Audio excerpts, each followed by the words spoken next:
Welcome back to जागो लाहौर। जनाब कुछ बात कर लेते हैं अब लाहौर के हवाले से। लाहौर में 75 अरब रुपए के तरक्याती काम, लेकिन केनाल रोड लाल पुल तोसी मंसूबा फिर नज़रअंदाज कर दिया गया है। सिग्नल फ्री कॉरिडोर का जो वाहिद रुकावट ज़दा मकाम है वो लाल पुल ही समझा जाता है, तो इसके ऊपर जो है काम नहीं किया जा रहा है, इसको फिर नज़रअंदाज कर दिया गया। तरक्याती कामों में इसको इंक्लूड नहीं किया गया, क्या वजह है इसकी, इस पे बात करेंगे। फिर जो है बारिशी पानी के ज़ख़ीरे के लिए वाटर टैंक्स बनाने की मंजूरी दी गई थी। 8 वाटर टैंक्स बनाने थे, मंजूरी तो दे दी गई है, लेकिन उसके बाद उसके ऊपर जो काम है वो बहुत ही ज़्यादा सुस्त रवि का शिकार है। अभी तक वो मुकम्मल नहीं हो पाए हैं, क्या वजह है, फ़ंड्स की मंजूरी के बावजूद भी ये इतना ज़्यादा डिले क्यों होता जा रहा है, इसके ऊपर भी बात करेंगे। इसके अलावा 2 और स्टोरीज़ हैं जिनको हम आज डिस्कस करने जा रहे हैं।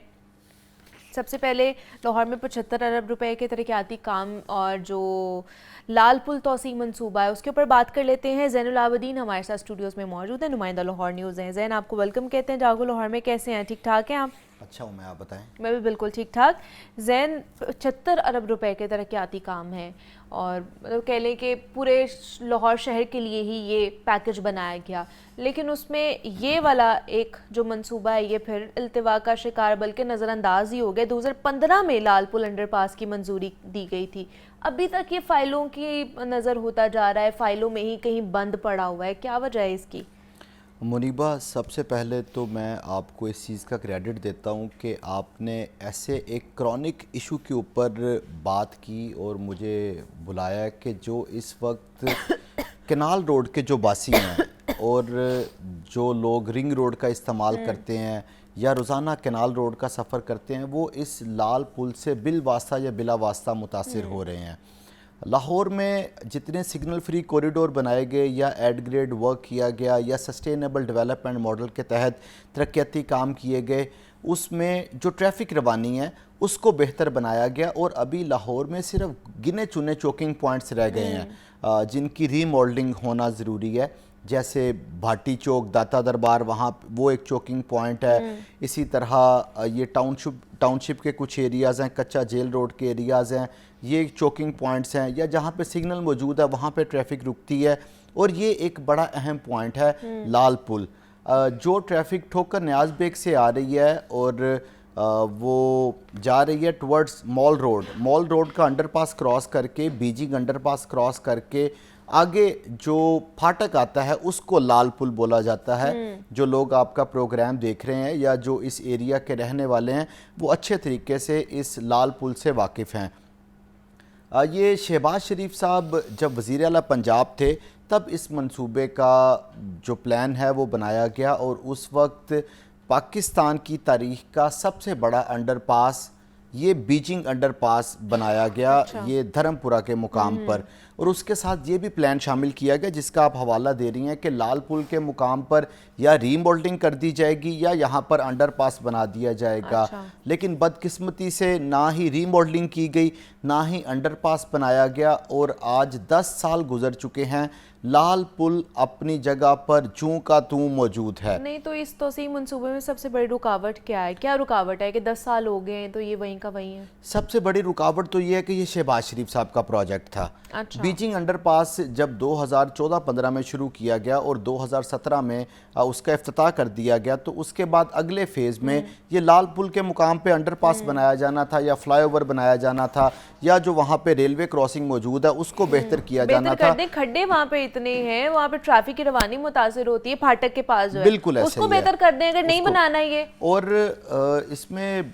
बड़ी मज़े की बात ये है कि 4 लेन की सड़क आ रही होती है और वो लाल पुल के मुकाम पे आके 2 लेन की सड़क रह जाती है। ये एक बोटलनेक बन चुका है। और फिर उस फाटक का जो दरवाज़ा है, जो लोहे के पिलर्स हैं, वो ऐन सड़क के दरमियान में मौजूद हैं। और फिर जहाँ पे वो पटरी है उस फाटक की, अब वो पटरी भी सड़क से कोई 1 से 1.5 फीट नीचे है।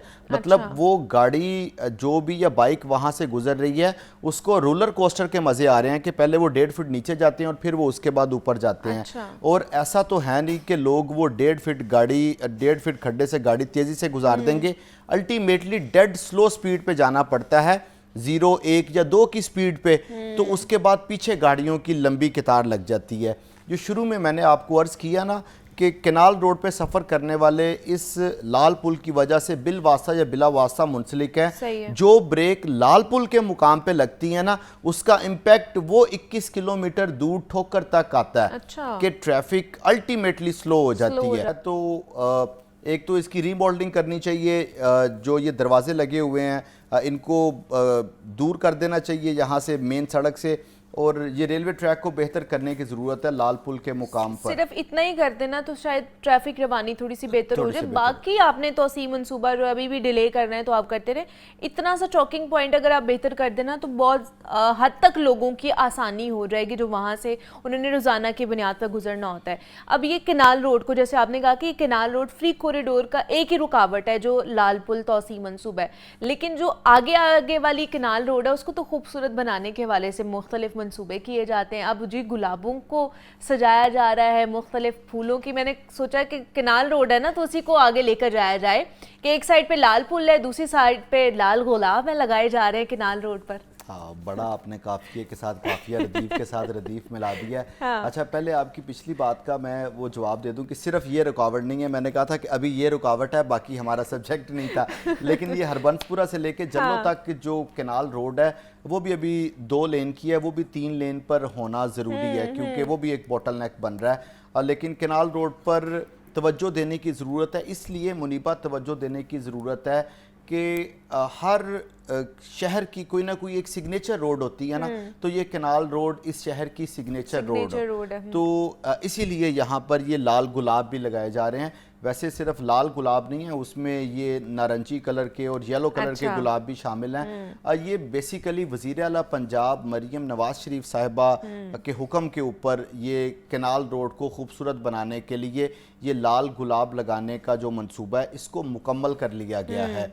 और अच्छा, अभी मुकम्मल हो गया ये मंसूबा। ओके। और ठोकर न्याज बेग से लेके मॉल रोड तक तकरीबन 2 लाख गुलाब लगा दिए गए हैं जो आपको केनाल रोड पर मौजूद नजर आते हैं। और जो जिसने अच्छा काम किया है वो उसको क्रेडिट देना चाहिए। इसमें कोई शक नहीं है कि केनाल रोड, जब हम ये स्मोक से लड़ाई कर रहे हैं, हमारी फ़िज़ा आलूदा है, तो फ़िज़ा में एक ख़ास किस्म की स्मेल भी मौजूद है। लेकिन ये गुलाब की वजह से, गुलाब की एक अपनी खुशबू, एक अपनी फ्रेगरेंस है। तो ये 2 लाख जो गुलाब हैं ये जहाँ केनाल रोड की खूबसूरती में इजाफा कर रहे हैं, वहीं पर जो फ़िज़ा है उसको भी मुअत्तर करने में अपना किरदार अदा कर रहे हैं। जो शख्स दूसरे शहर से लाहौर में दाखिल होता है और ठोकर न्याज बेग के फ्लाईओवर पे आता है, तो वो उस फ्लाईओवर पे आते साथ कह सकता है कि वाकई लाहौर लाहौर है। कि ये ठोकर न्याज बेग के दोनों अतराफ़ में जो गमले पॉट मौजूद हैं उनके अंदर हज़ारों की तादाद में गुलाब लगे हुए हैं। और उसके बाद अगर आप केनाल रोड के साथ साथ चलते जाएं तो वो पैरेलल भी दोनों अतराफ़ में गुलाब के फूल आपको नज़र आएंगे और उसकी वजह से जो फ़िज़ा है वो भी मुअत्तर और बाज़ औक़ात फील भी होता है कि वाकई केनाल रोड पे कुछ ऐसा है। ये असल में तो अगर आपने फ़िज़ा को बेहतर करना है, ये जो एंटी स्मोक गन्स है ये सारी बातें ठीक हैं, चलें ये शशके के तौर पे चीज़ें हैं, लेकिन जो ऑर्गेनिक चीज़ें हैं उनका इस्तेमाल करना ज़रूरी होगा। जहाँ दरख्त लगाने, जैसे एक रात की रानी वो फूल है, अब वो अगर आपके गैराज में लगा है या आपके घर के अंदर, उसकी खुशबू पूरे घर को मुअत्तर कर रही होती है और लोग उससे जो महसूस वो हो रहे होते हैं कि इतनी मज़े की खुशबू है। तो जहाँ पे हमने ज़्यादा से ज़्यादा दरख्त लगा के जो फ़िज़ाई आलूदगी है उसके ऊपर काबू पाना है, वहीं पर जो फ़िज़ा है उसमें भी तो कोई फ्रेगरेंस शामिल करनी है। तो ये अगर ऑर्गेनिक फ्रेगरेंस मिल जाए तो इससे अच्छी बात कोई नहीं।